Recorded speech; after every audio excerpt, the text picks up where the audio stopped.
Hello students, today we are going to continue our last exercise, that is 3.5 of chapter 3, that is playing with numbers. Okay, so we have already completed up to question number 7. So today we will start from question number 8 and we will finish this exercise today. Okay, so in question number 8 it is written, the sum of two consecutive odd numbers is divisible by 4. Verify this statement with the help of some examples. Okay,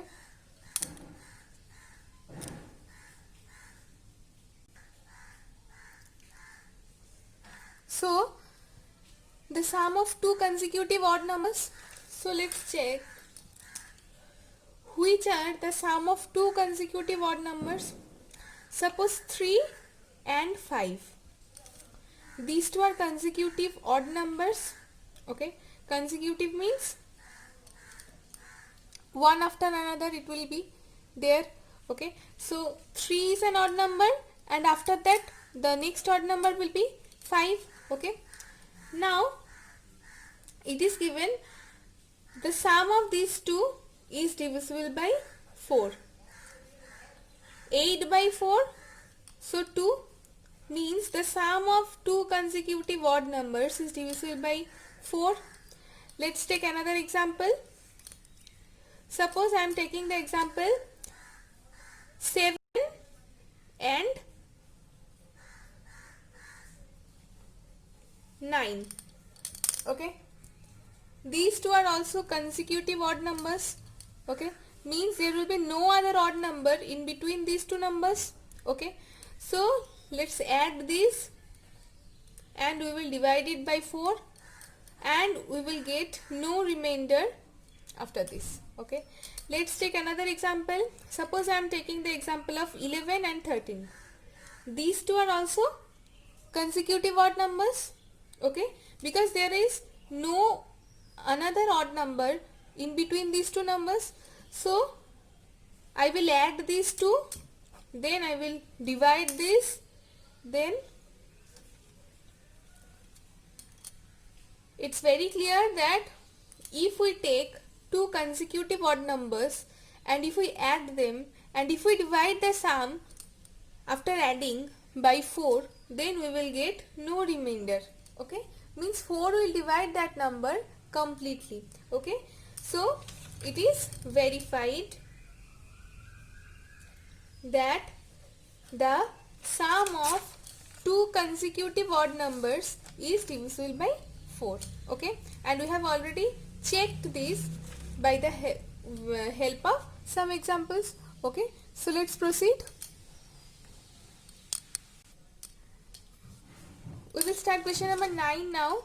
It is given in this question, in which of the following expressions prime factorization has been done. So if we take the first example, 24 is equal to 2 into 3 into 4. Here can we say that all the numbers are prime? Obviously not, because 4 is not a prime number. Okay, so this is not the exact prime factorization of 24. Now let's take the another example, 56, 7 into 2 into 2 into 2. All the numbers are prime here, you can see that properly. So in question number B, the prime factorization has been done properly. Let's take the another example, C, 70, 2 into 5 into 7, all of these are prime numbers. So here also we can see the proper prime factorization has been done. Now if we take this example, 54, 2 into 3 into 9, here are we getting all the numbers prime? Obviously not, because 9 is not a prime number, it is a composite number. So in question number A and D, the proper prime factorization has not done. Okay, so in B and D, the expressions are in the form of proper prime factorization. Okay, so let's proceed.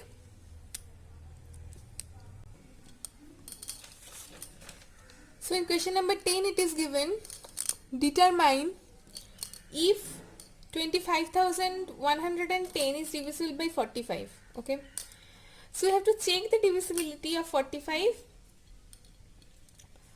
by dividing this number by 45.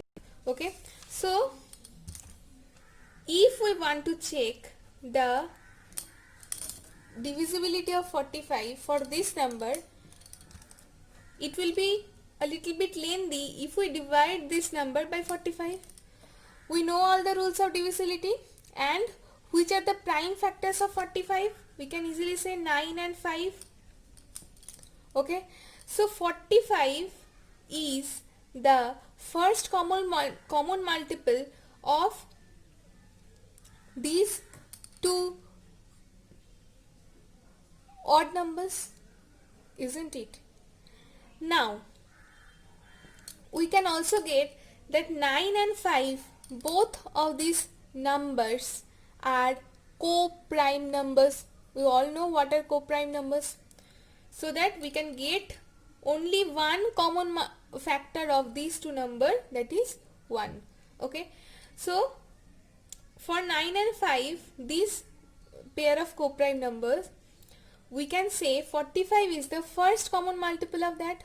So if we check the divisibility of 9 for this number and of 5 for this number, we can say that the number 45 will be divisible by 9 and 5, both means 45. Okay, so the rule of divisibility says that this number is divisible by 9 because the sum of all the digits is divisible by 9. So the number is divisible by 9. Now the last digit is contained by 0. Okay, and 0, if we get 0 as any number's unit place, then we can say the number will be divisible by 5. So 5 can divide this number, 9 can also divide this number. Okay, so it is very clear that 45 will also be able to divide this number. Am I clear? So 25,110 is divisible by 45. Okay, now it is very evident that if we want to check the divisibility of 12 for any number, we will check the divisibility by 3 first, then we will check the divisibility by 4. Okay, then if both of these can divide that number, then we can easily say that 12 will also be able to divide that number. Now in case of 15 also, if we take 3 and 5, because these are the prime factors and odd numbers also, and these are the co-prime factors, mind it, co-prime factors. Okay, if 3 and 5 both can divide this number, then 15 will also be able to divide that number. Similarly, in case of 45, 9 and 5 both are co-prime factors of this number. So we will check individually the divisibility of 9 and 5 for this number. Okay, and we have seen that 9 can divide this number as well as 5 can also divide this number. So we can say 45 will also divide this number. Okay, so let's proceed. In question number 11, it is given 18 is divisible by both 2 and 3. It is also divisible by 2 into 3, 6. Similarly, a number is divisible by both 4 and 6. Can we say that the number must also be divisible by 4 and 6? Is it 4 into 6 is equal to 24? If not, give an example to justify your answer. Okay, so in the question it is given 18 is divisible by 2 and 18 is also divisible by 3. And 18 can also be divided by the product of 2 into 3. Now there is a number which can be divisible by 4. The same number can also be divisible by 6. And here it is written, can we say that the same number will also be able to be divisible by the product of 4 into 6, 4 and 6. Now for examining this, we will take one example like 12. Okay, so 12 is divisible by 4, 12 is also divisible by 6. Can we say that 12 will also be able to divisible by 24? Obviously not. Isn't it? Obviously not. So in this example, through this example we can say that if a number is divisible by 4 and the same number is divisible by 6, we can't say that their product can also divide that number.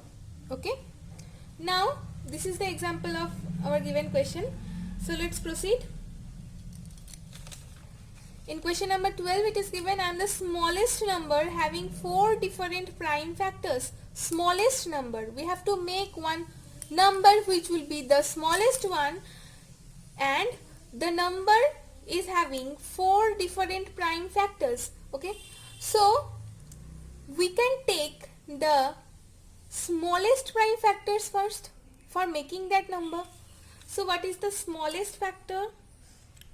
2, then 3, then 5, then 7. So these are the smallest prime factors, isn't it? So what will be the smallest number which can be made using these digits? Now you can try it yourself. Okay, so I'm giving you one hint. If we multiply these all, we will be able to get that number. Okay, suppose we have multiplied it, the product is 210, and if we want to factorize it for finding its factor, let's check what it is coming.